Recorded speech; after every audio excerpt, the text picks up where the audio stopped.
नमस्कार फ्रेंड्स।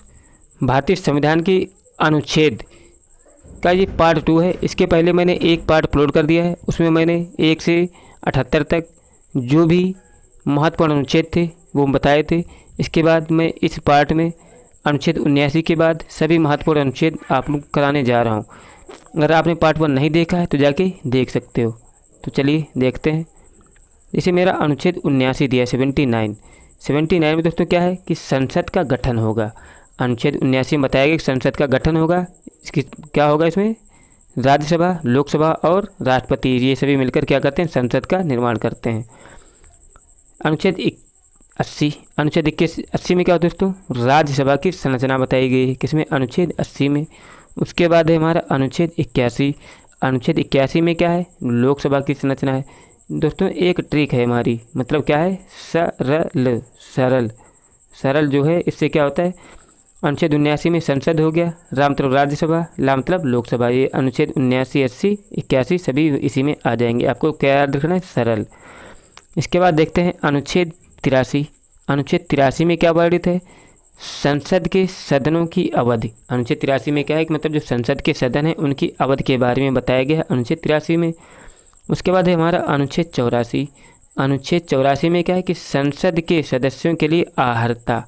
जो संसद के सदस्य हैं, चाहे लोकसभा के हों चाहे राज्यसभा, उनकी आहारता के बारे में बताया गया है। किसमें, अनुच्छेद 84 में। बहुत ही अच्छे अनुच्छेद की एग्जाम में पूछे जाने की संभावना है। और अनुच्छेद 85 में क्या बताया गया है, अनुच्छेद 85 में बताया कि संसद का सत्र और सत्रावसान और विघटन। किसमें बताया गया, अनुच्छेद 85 में बताया कि संसद का सत्र, सत्रावसान और विघटन के बारे में बताया गया है अनुच्छेद 85 में। उसके बाद है अनुच्छेद 87 में क्या है, राष्ट्रपति का विशेष अभिभाषण। किसमें है दोस्तों, राष्ट्रपति का विशेष अभिभाषण जो होता है अनुच्छेद 87 में होता है। उसके बाद अनुच्छेद 88 में क्या है, सदन के बारे में मंत्रियों और महान्यायवादी अधिकार हैं। किसमें, अनुच्छेद 88 में क्या है, सदनों के बारे में मंत्रियों और महान्यायवादी अधिकार हैं अनुच्छेद 88 में। उसके बाद हमारा अनुच्छेद 89 में क्या बताया, राज्यसभा का सभापति और उपसभापति के बारे में बताया गया कि राज्यसभा का सभापति और उपसभापति। आप लोग याद रखिएगा कि राज्यसभा का सभापति तो कौन होता है, उपराष्ट्रपति होता है, उपसभापति होता है, उसी सदन का सदस्य होता है दूसरा। ये सभी किसमें बताया गया है, अनुच्छेद 89 में बताया गया है। इसके बाद है अनुच्छेद हमारा 90 में क्या बताया गया दोस्तों, उपसभापति का पद रिक्त होना या पद हटाया जाना। मतलब अनुच्छेद 90 में क्या बताया गया कि उपसभापति का जो पद है वो रिक्त होना या पद का हटाया जाना। किसमें लिखा है, अनुच्छेद 90 में बताया गया है। उसके बाद है अनुच्छेद 91 में क्या बताया गया दोस्तों, सभापति के कर्तव्यों का पालन और सख्त। मतलब अनुच्छेद 91 में बताया गया कि जो राज्यसभा का सभापति है उसके कर्तव्य क्या हैं, उसके पालन और उसके पास शक्तियाँ क्या हैं। किसमें, अनुच्छेद 91 में बताया गया है। उसके बाद है अनुच्छेद 92 में क्या बताया गया कि सभापति या उपसभापति को पद से हटाने का संकल्प विचाराधीन हो तब उसका पीठासीन न होना। मतलब ये इसमें क्या बताया गया अनुच्छेद 92 में, ये बताया कि यदि सभापति जैसे उपराष्ट्रपति या उपसभापति को पद से हटाने का संकल्प विचाराधीन हो तब क्या होगा, उसका पीठासीन नहीं होगा। मतलब तब क्या होगा, सभापति और उपसभापति बैठक की अध्यक्षता नहीं कर सकते हैं। किसमें, अनुच्छेद 92 के तहत। उसके बाद अनुच्छेद 93 में क्या बताया गया कि लोकसभा का अध्यक्ष और उपाध्यक्ष के बारे में बताया गया है। किसमें बताया गया, ये अनुच्छेद 93 में। किसके बारे में, लोकसभा के अध्यक्ष और उपाध्यक्ष के बारे में। उसके बाद है अनुच्छेद 94 में क्या बताया गया है कि अध्यक्ष और जो उपाध्यक्ष का पद रिक्त होना। किसमें, अनुच्छेद 94 में बताया गया है कि अध्यक्ष और उपाध्यक्ष का पद रिक्त होगा तब क्या किया जाएगा। किसमें लिखा है, अनुच्छेद 94 में। उसके बाद है अनुच्छेद 95 में क्या है कि अध्यक्ष में कर्तव्य एवं शक्तियाँ। मतलब अनुच्छेद 95 में बताया गया कि जो लोकसभा का अध्यक्ष होता है उसके कर्तव्य क्या है, उसके पास पावर कितना है। किसमें सब लिखा है, ये अनुच्छेद 95 में लिखा है। उसके बाद है अनुच्छेद 96 मतलब अनुच्छेद 96। इसमें क्या लिखा है कि अध्यक्ष उपाध्यक्ष को पद से हटाने का संकल्प हो तब उसका पीठासीन ना होना। मतलब जब ये क्या है दोस्तों, जब ये अध्यक्ष या उपाध्यक्ष को पद से हटाने का संकल्प हो तब क्या समय उसका पीठासीन अधिकार। मतलब क्या होगा, जो अध्यक्षता है वो अध्यक्ष जो होगा, अध्यक्ष या उपाध्यक्ष उसकी अध्यक्षता नहीं करेगा, जब मतलब विचाराधीन होगा तब। उसके बाद अनुच्छेद 97। अनुच्छेद 97 में क्या बताया कि सभापति या उपसभापति तथा अध्यक्ष उपाध्यक्ष के वेतन भत्ते बताए गए। किसमें? अनुच्छेद 97 में सभापति, उपसभापति तथा अध्यक्ष उपाध्यक्ष के वेतन और भत्ते किसमें? अनुच्छेद 97 में। उसके बाद है हमारा अनुच्छेद 98। अनुच्छेद 98 में क्या बताया गया है? संसद का सचिवालय, मतलब संसद के सचिवालय के बारे में बताया गया अनुच्छेद 98 में। उसके बाद है अनुच्छेद 99। अनुच्छेद 99 में क्या बताया गया है कि संसद द्वारा मतलब सदस्य द्वारा शपथ या प्रतिज्ञान बताया गया है, मतलब सदस्य द्वारा शपथ या प्रतिज्ञान, मतलब सदस्य कौन? लोकसभा या राज्यसभा के शपथ या प्रतिज्ञान के बारे में बताया गया है। किसमें? अनुच्छेद 99 में। उसके बाद है अनुच्छेद 100, मतलब अनुच्छेद 100। अनुच्छेद 100 में क्या बताया गया है? संसाधनों में मतदान रिक्तियाँ के होते हुए भी सदनों की कार्य करने की शक्ति और गढ़पूर्ति, मतलब गढ़पूर्ति में क्या है दोस्तों? जैसे कोई भी सत्र चल रहा है उसमें कितने लोग मतलब सदस्यों का कितना होना अनिवार्य है? 1/10 सदस्यों का होना अनिवार्य है, यही बोला जाता है गढ़पूर्ति। जैसे अगर 550 सदस्य होते हैं तो 550 का अगर हम निकालेंगे कितना 1/10 तो कितना आ जाएगा? 55, मतलब 55 होंगे तभी क्या होगा? कोई भी सत्र चल सकता है। उसके बाद क्या है? अनुच्छेद 108। अनुच्छेद 108 में क्या है? कुछ दशाओं में दोनों सदनों की संयुक्त बैठक। अनुच्छेद 108 में सीधे याद रखिए क्या होता है? संयुक्त बैठक होती है। कौन बुलाता है? राष्ट्रपति बुलाता है। कौन? राष्ट्रपति बुलाता है। और इसकी अध्यक्षता कौन करता है? इसकी अध्यक्षता करता है लोकसभा अध्यक्ष। याद रखिए कि बुलाता है राष्ट्रपति, अध्यक्षता कौन करता है? लोकसभा अध्यक्ष करता है। ये इस कंडीशन में होता है जब किसी बिल पर सहमति ना बन पा रही हो, तब होता है। उसके बाद अनुच्छेद 109। अनुच्छेद 109 में बताया कि धन विधेयक के संबंध में विशेष प्रक्रिया। अनुच्छेद 109 में बताया गया कि धन विधेयक के संबंध में कुछ विशेष प्रक्रिया है, वो बताई गई अनुच्छेद 109 में। उसके बाद है अनुच्छेद 110। अनुच्छेद 110 बहुत महत्वपूर्ण है। इसमें क्या बताया कि धन विधेयक की परिभाषा बताई गई है अनुच्छेद 110 में, कि मतलब कौन से विधेयक धन विधेयक होंगे, कौन से नहीं होंगे, किसमें बताया गया? अनुच्छेद 110 में। उसके बाद है अनुच्छेद 111। अनुच्छेद 111 में क्या है कि विधेयकों पर अनुमति। अनुच्छेद 111 में क्या है? विधेयकों पर अनुमति बताई गई है। उसके बाद है अनुच्छेद 112। अनुच्छेद 112 में क्या है? वार्षिक वित्तीय विवरण, मतलब वार्षिक वित्तीय विवरण इसको क्या बोलते हैं? इसको हम बजट भी बोलते हैं। क्या बोलते हैं? बजट, या उसको क्या कहें? वार्षिक वित्तीय विवरण भी कह सकते हैं। उसके बाद है अनुच्छेद 118। अनुच्छेद 118 में क्या है? प्रक्रिया के नियम है। अनुच्छेद 118 में क्या है? प्रक्रिया के नियम है। उसके बाद है अनुच्छेद 120। अनुच्छेद 120 में क्या है? संसद में प्रयोग की जाने वाली भाषा, मतलब इसमें क्या बताया गया? अनुच्छेद 120 में संसद में प्रयोग की जाने वाली भाषा, मतलब किस भाषा को मान्यता है, किस भाषा की मान्यता नहीं है, किसमें बताया गया? अनुच्छेद 120 में है। उसके बाद है अनुच्छेद 123। अनुच्छेद 123 में क्या है कि संसद विश्रांति काल में राष्ट्रपति के अध्यादेश, मतलब सीधे याद रखिएगा जो अनुच्छेद 123 होता है इसमें क्या होता है? राष्ट्रपति का क्या होता है? अध्यादेश होता है। राष्ट्रपति का अध्यादेश, याद रखिएगा राष्ट्रपति का अध्यादेश होता है। अनुच्छेद 124 में क्या है?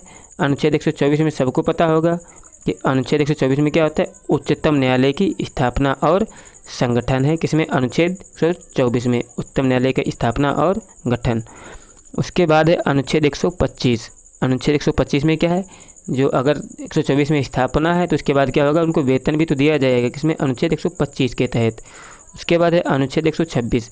इसमें कि कार्य, मतलब कार्य किसके दोस्तों? मुख्य न्यायमूर्ति की नियुक्ति, मतलब क्या दोस्तों? 126 में क्या है? कार्यकारी मुख्य न्यायमूर्ति की नियुक्ति होती है, मतलब किसमें? अनुच्छेद 126 में।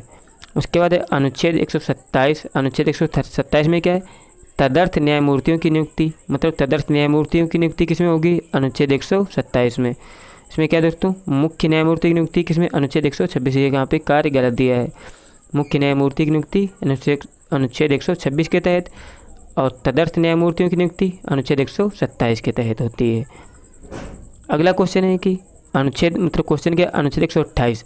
अनुच्छेद 128 में क्या है कि सेवानिवृत्त न्यायाधीशों की उपस्थिति, मतलब ये भी नियम है कि जो सेवानिवृत्त मतलब जो रिटायर हो चुके हैं उन न्यायाधीशों की उपस्थिति मतलब किस कंडीशन में होगी, उनका वर्णन किसमें? अनुच्छेद 128 में है। उसके बाद है अनुच्छेद 129। अनुच्छेद 129 में क्या है? उच्चतम न्यायालय का अभिलेख न्यायालय होना, उच्चतम न्यायालय का अभिलेख न्यायालय होना किसमें है? अनुच्छेद 129 में बताया गया है। उसके बाद है अनुच्छेद 130। अनुच्छेद 130 में क्या है? उच्चतम न्यायालय का स्थान, उच्चतम न्यायालय का स्थान किसमें बताया गया है? अनुच्छेद 130 में। उसके बाद है अनुच्छेद 131। अनुच्छेद 131 में क्या है? उच्चतम न्यायालय की आरंभिक अधिकारिता, मतलब उच्चतम न्यायालय की आरंभिक अधिकारिता किसमें है दोस्तों? अनुच्छेद 131 में है। उसके बाद हम देखते हैं अनुच्छेद 137। अनुच्छेद 137 में क्या है? निर्णय और आदेशों का पुनर्विलोकन है। अनुच्छेद 137 में क्या है? निर्णय एवं आदेशों का पुनर्विलोकन है अनुच्छेद 137 में। उसके बाद हम देखते हैं अनुच्छेद 143। अनुच्छेद 143 में क्या है? बहुत अच्छा है, उच्चतम न्यायालय से परामर्श करने की राष्ट्रपति की शक्ति, मतलब अनुच्छेद 143 में क्या है? जो राष्ट्रपति होता है उच्चतम न्यायालय के मुख्य न्यायाधीश से क्या होता है? सलाह ले सकता है, लेकिन क्या है? मानने के लिए बाध्य नहीं है, तो राष्ट्रपति के विवेक पर निर्भर करता है। उसके बाद है अनुच्छेद 144, बहुत ही महत्वपूर्ण अनुच्छेद है ये। इसमें क्या है कि सिविल एवं न्यायिक पदाधिकारियों द्वारा उच्चतम न्यायालय की सहायता। अनुच्छेद 144 में क्या है कि सिविल एवं न्यायिक पदाधिकारियों द्वारा उच्चतम न्यायालय की सहायता किसमें है? अनुच्छेद 144 में है। उसके बाद अनुच्छेद 148, मोस्ट इंपॉर्टेंट, ये क्या है दोस्तों? भारत का नियंत्रक एवं महालेखा परीक्षक होगा। अनुच्छेद 148 में बताया गया है कि भारत का एक नियंत्रक एवं महालेखा परीक्षक होगा। उसके बाद है अनुच्छेद 149। अनुच्छेद 149 में क्या बताया गया है? नियंत्रक महालेखा परीक्षक की कर्तव्य और शक्तियाँ। अनुच्छेद 149 में बताया गया है जो भारत का नियंत्रक एवं महालेखा परीक्षक होगा उसकी कर्तव्य और शक्तियाँ क्या होंगी, किस में लिखा है? 149 में लिखा है। और 148 में क्या होगा कि अनुच्छेद 148 में ये लिखा है कि भारत का एक नियंत्रक एवं महालेखा परीक्षक होगा। उसके बाद है अनुच्छेद 150। अनुच्छेद 150 में क्या है? संघ के राज्यों के लेखन का प्रारूप। अनुच्छेद 150 में है संघ के राज्यों के लेखन का प्रारूप है अनुच्छेद 150 में। उसके बाद है अनुच्छेद 153। अनुच्छेद 153 में क्या है? राज्यों के राज्यपाल के बारे में बताया गया कि मतलब अनुच्छेद 153 में लिखा है कि प्रत्येक राज्य का एक राज्यपाल होगा, किसमें लिखा है? अनुच्छेद 153 में। उसके बाद है अनुच्छेद 154। अनुच्छेद 154 में क्या है? राज्य की कार्यपालिका शक्ति, मतलब बताया गया कि अनुच्छेद 54 में क्या बताया गया? 154 में कि राज्य की कार्यपालिका शक्ति किसके पास होगी? वो होगी राज्यपाल के पास, लेकिन वास्तविक में कौन होता है? वास्तविक में होता है मुख्यमंत्री। अगला है अनुच्छेद 155। अनुच्छेद 155 में क्या है? राज्यपाल की नियुक्ति के बारे में बताया गया है अनुच्छेद 155 में कि उसकी नियुक्ति कैसे होगी। उसके बाद क्या है? अनुच्छेद 156। अनुच्छेद 156 में क्या है? राज्यपाल की पदावधि। अनुच्छेद 156 में राज्यपाल की पदावधि के बारे में बताया गया है, मतलब उसका कार्यकाल कैसा होगा, कितने वर्ष का होगा, ये सब लिखा है अनुच्छेद 156 में। उसके बाद है अनुच्छेद 157। अनुच्छेद 157 में क्या है? राज्यपाल नियुक्त होने की अर्हताएँ। अनुच्छेद 157 में लिखा है कि राज्यपाल नियुक्त होने के लिए क्या योग्यताएं होनी चाहिए कि वो राज्यपाल बनने लायक है, ये सब किसमें लिखा है? अनुच्छेद 157 में। अगला क्वेश्चन है, क्वेश्चन क्या अनुच्छेद है? अनुच्छेद 158। अनुच्छेद 158 में एक राज्यपाल पद के लिए शर्तें, मतलब राज्यपाल के पद के लिए क्या है? शर्तें हैं, मतलब कौन सा व्यक्ति राज्यपाल बनने, मतलब योग्यताएं, वही पद के लिए क्या है? शर्तें हैं। कि शर्तें क्या है? मतलब राज्यपाल योग्यताएं नहीं दोस्तों, कि राज्यपाल के पद के लिए मतलब उसको क्या नहीं होना चाहिए, जो शर्तें हैं, जैसे क्या कोई सरकारी कर्मचारी नहीं होना चाहिए, ये सब शर्तें किस में लिखी हैं? अनुच्छेद 158 में लिखी हैं। उसके बाद अनुच्छेद 159। अनुच्छेद 159 में क्या है? राज्यपाल द्वारा शपथ का प्रतिज्ञान, मतलब अनुच्छेद 159 में क्या लिखा है? राज्य के जो राज्यपाल होगा उसकी शपथ का उल्लेख किसमें किया गया है? अनुच्छेद 159 में। फ्रेंड्स, जो शेष अनुच्छेद हैं उनको अगले पार्ट में कराऊंगा। अगर आपने मेरा पार्ट 1 नहीं देखा तो पार्ट 1 भी देख लें, इसके बाद मेरा पार्ट 3 आएगा और धीरे धीरे सभी आपकी अनुसूचियाँ कंप्लीट हो जाएंगी अनुच्छेद, और एग्ज़ाम में आने वाली अनुच्छेद आपका नहीं छूटेगा। मिलते हैं नेक्स्ट पार्ट में। तब तक जय हिंद, जय भारत।